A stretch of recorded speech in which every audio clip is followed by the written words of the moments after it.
Segala puji bagi Allah, Rabb semesta alam. Shalawat dan salam tercurah kepada Nabi Muhammad, keluarga, dan para sahabatnya yang mulia. Pada episode pertama ini, kita akan menelusuri bagaimana Al-Quran yang kita baca hari ini dijaga oleh Allah dan dihimpun oleh generasi awal Islam tanpa celah dan perubahan berdasarkan firman-Nya dalam surah Al-Hijr ayat 9. Sesungguhnya Kamilah yang menurunkan Al-Quran dan sesungguhnya kami benar-benar menjaganya. Wahyu pertama turun kepada Nabi Muhammad di Gua Hira pada usia beliau 40 tahun. Surat pertama adalah Al-Alaq ayat 1-5. Setelah itu, wahyu turun berangsur-angsur selama 23 tahun. Di antara kondisi kehidupan yang berubah, dari Makkah ke Madinah, dari tekanan hingga kemenangan. Para sahabat yang menerima wahyu dari lisan Nabi tidak hanya menghafalnya, namun juga menulisnya.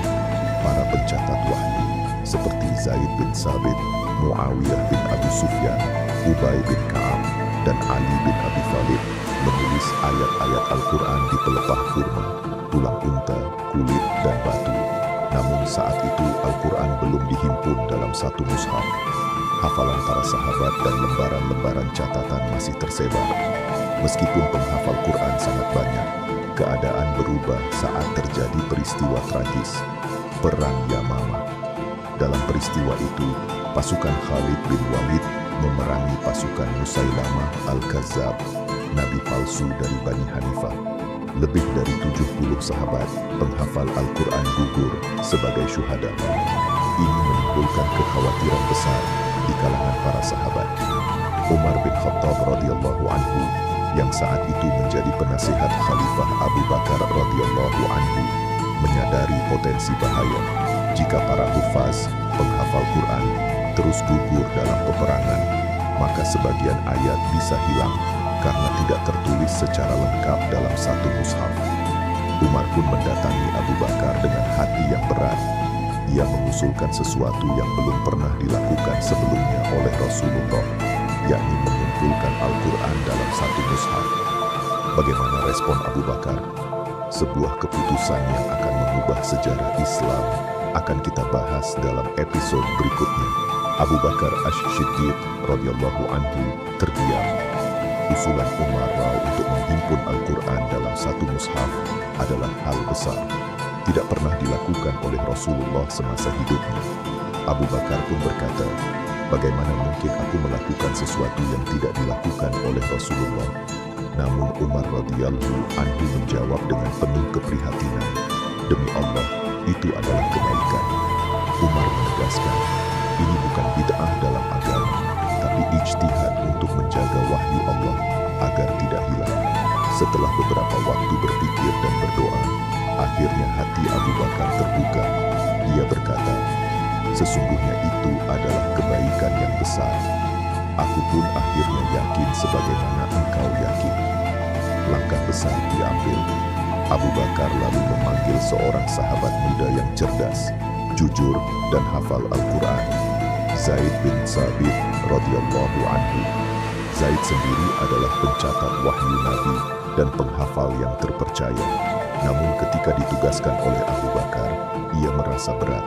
Ia berkata, demi Allah, jika aku ditugaskan untuk memindahkan sebuah gunung, itu tidak akan lebih berat bagiku daripada tugas menghimpun Al-Quran. Zaid pun menjelaskan bahwa ia tidak akan menulis satu ayat pun, kecuali setelah dua saksi, yakni hafalan dan tulisan. Ini adalah prinsip kehati-hatian agar tidak terjadi kesalahan. Zaid mulai menghimpun ayat demi ayat dari para sahabat, mencocokkannya dengan hafalan dan tulisan mereka. Semua dilakukan secara teliti dan disiplin. Para sahabat yang memiliki catatan wahyu mendatangi Zaid. Jika suatu ayat dicatat dan disampaikan oleh dua orang sahabat yang adil, serta cocok dengan hafalan mereka, maka ayat tersebut ditulis dan dihimpun. Proses ini tidak mudah, tapi menjadi tonggak dalam sejarah Islam. Dengan penuh amanah, Zaid bin Sabit menghimpun ayat-ayat suci itu hingga menjadi satu mushaf utuh. Mushaf ini disimpan di tangan Abu Bakar. Namun, Siapakah yang akan menjaganya setelah wafatnya Abu Bakar? Dan kemana mushaf itu pergi? Setelah Abu Bakar Asy-Syiddiq radhiyallahu anhu wafat, mushaf yang telah dihimpun oleh Zaid bin Sabit itu tidak dibiarkan begitu saja. Abu Bakar telah menyerahkannya kepada penggantinya, Umar bin Khattab radhiyallahu anhu, khalifah kedua umat Islam.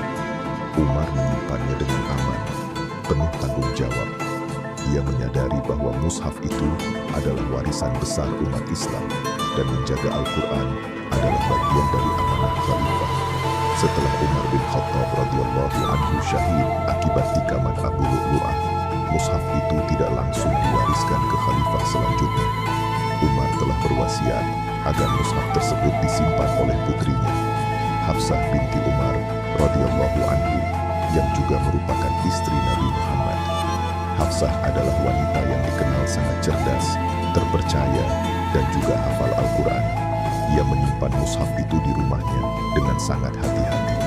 Inilah mushaf pertama yang berhasil dihimpun secara resmi di bawah tanggung jawab negara Islam berdasarkan hafalan dan catatan sahabat tanpa pertentangan dan disepakati para ulama saat itu. Namun, pada masa Umar dan awal masa Khalifah Utsman, mushaf itu belum diperbanyak atau disebarluaskan karena belum muncul perbedaan bacaan yang mengkhawatirkan. Namun perbedaan bacaan itu mulai muncul beberapa tahun kemudian ketika Islam menyebar luas ke negeri-negeri non-Arab seperti Irak, Syam, dan Khurasan.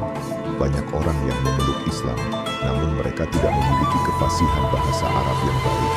Bacaan mereka mulai berbeda-beda dan bahkan ada yang saling menyalahkan. Sampai akhirnya, seorang sahabat mulia yang pernah ikut perang Armenia dan Azerbaijan datang dengan laporan penting kepada Khalifah Utsman bin Affan radhiyallahu anhu.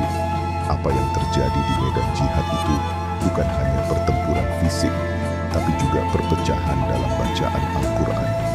Inilah awal dari keputusan besar Utsman. Sahabat yang membawa kabar itu adalah Hudzaifah bin Al-Yaman radhiyallahu anhu, seorang sahabat terpercaya yang pernah dijuluki penjaga rahasia Rasulullah.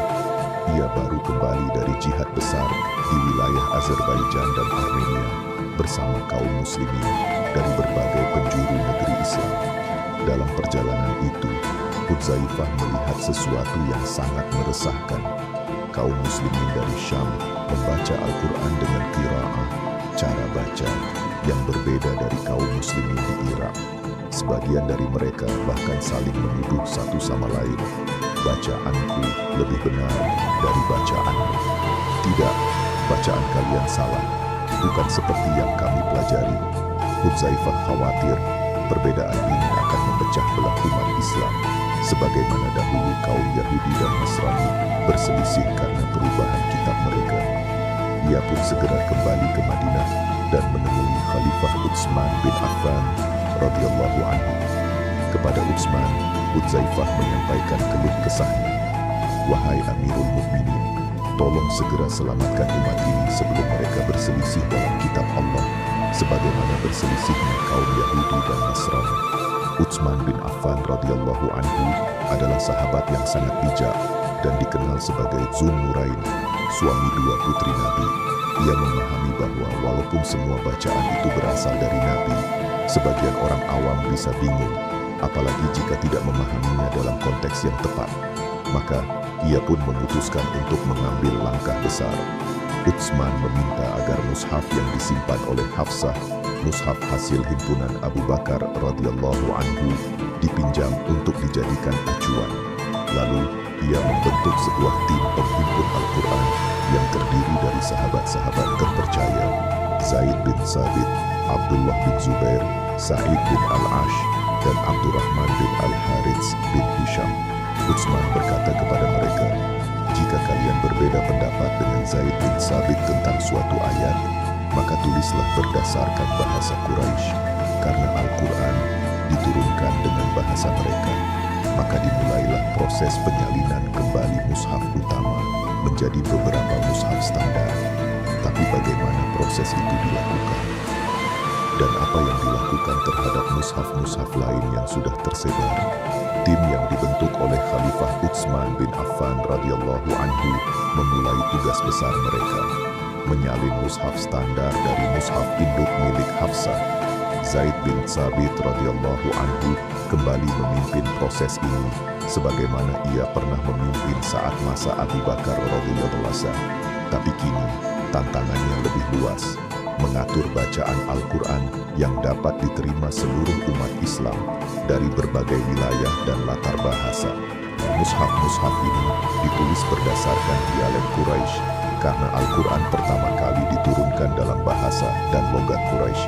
Utsman tidak menghapus qiraat yang sahih dan berasal dari Nabi, tapi ia menghindari variasi yang bisa menimbulkan perselisihan dalam bacaan bagi umat yang belum kokoh pemahaman agamanya. Setelah mushaf-mushaf itu selesai disalin, Khalifah Utsman mengirimkannya ke berbagai wilayah Islam, Makkah, Kufah, Basrah, Syam, Yaman, Bahrain, dan beliau juga mengirim qari, pembaca Quran, yang ahli ke masing-masing wilayah untuk mengajarkan bacaan yang sesuai dengan mushaf tersebut. Untuk mencegah perselisihan di masa depan, Utsman memerintahkan agar lembaran-lembaran pribadi yang ditulis oleh para sahabat namun berbeda dalam susunan atau dialek dihilangkan secara teratur. Ini bukan berarti Al-Quran dibakar karena perubahan isi, namun karena khawatir umat akan berpegang pada variasi tulisan yang tidak baku secara struktur. Imam Al-Bukhari meriwayatkan bahwa Hudzaifah menyaksikan langsung tindakan ini dan para sahabat besar setuju dengannya. Tidak ada sahabat besar yang menolak tindakan Utsman ini. Bahkan Ali bin Abi Thalib radhiyallahu anhu berkata, "Seandainya aku berada di tempat Utsman, niscaya aku juga akan melakukan apa yang telah ia lakukan." Dengan langkah tegas itu, Al-Quran disatukan dalam satu bentuk bacaan yang disepakati dan tersebar ke seluruh penjuru negeri Islam.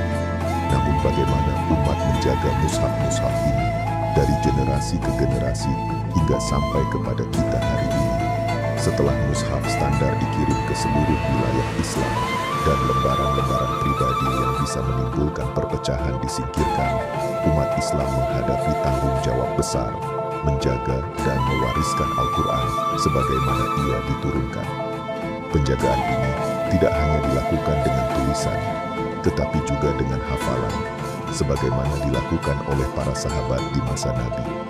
Bahkan, generasi setelah para sahabat, yaitu tabi'in, melanjutkan tradisi menghafal dan mengajarkan Al-Quran sesuai dengan mushaf Utsmani.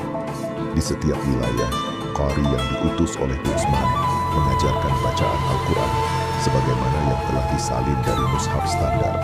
Tradisi qiraat pun terbentuk dan para ulama di setiap generasi menjaga sanad, rantai transmisi, bacaan mereka hingga sampai kepada Nabi.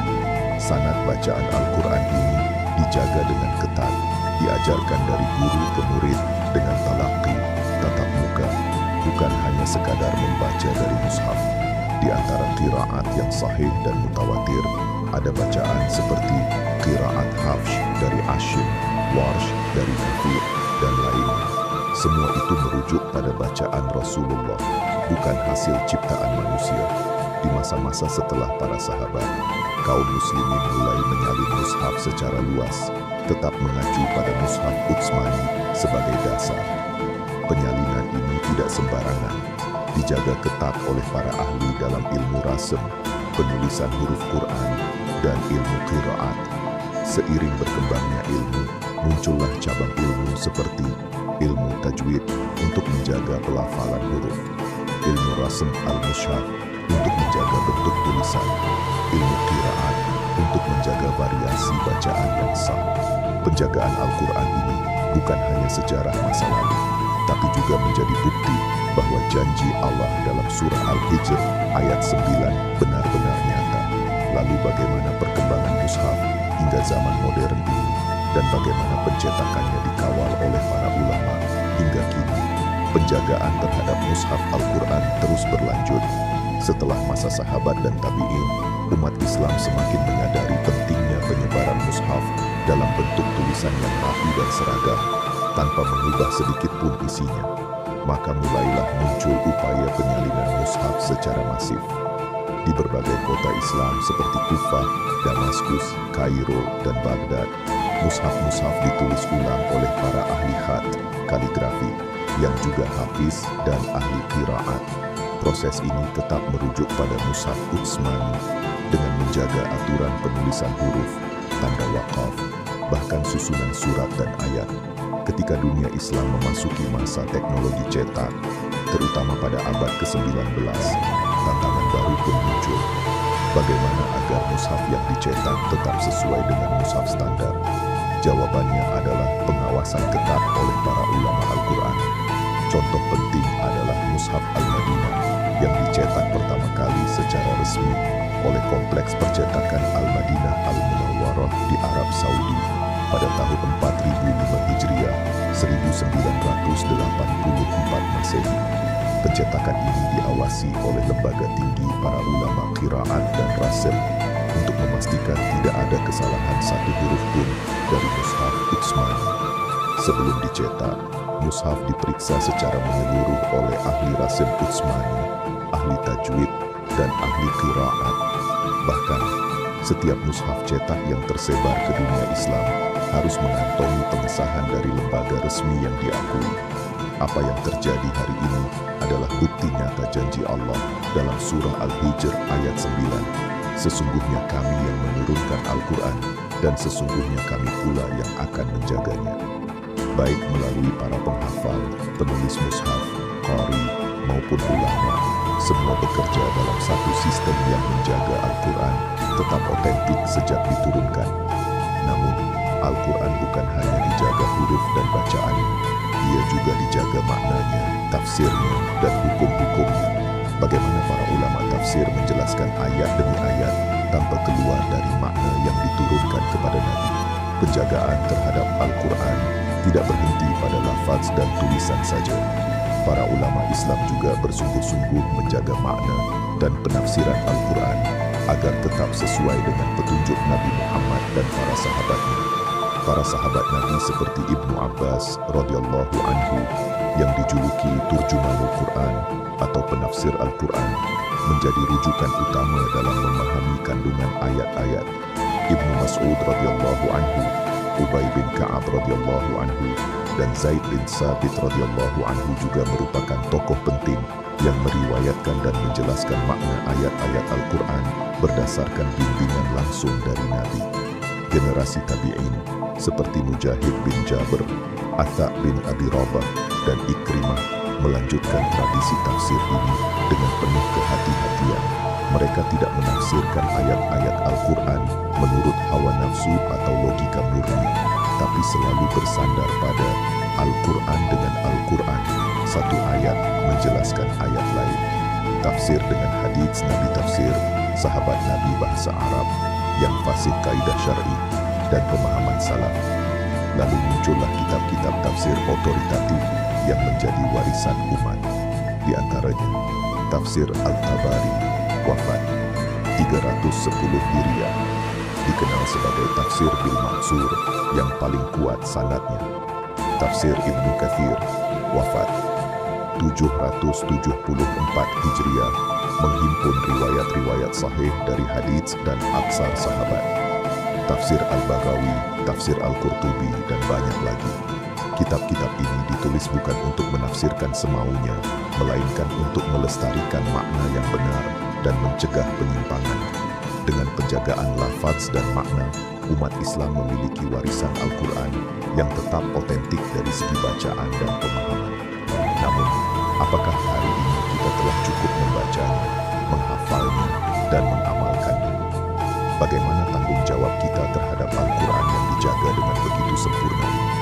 Setelah kita melihat bagaimana Al-Quran dijaga dari masa Nabi hingga kini, dari lafaz, tulisan, hingga maknanya, maka kini tibalah saatnya kita bertanya kepada diri sendiri, apa peran kita sebagai bagian dari umat ini? Allah Subhanahu wa Ta'ala berfirman dalam surah Al-Furqan ayat 30, dan berkata Rasul Muhammad, wahai Rabbku, sesungguhnya kaumku telah menjadikan Al-Quran ini sesuatu yang diabaikan.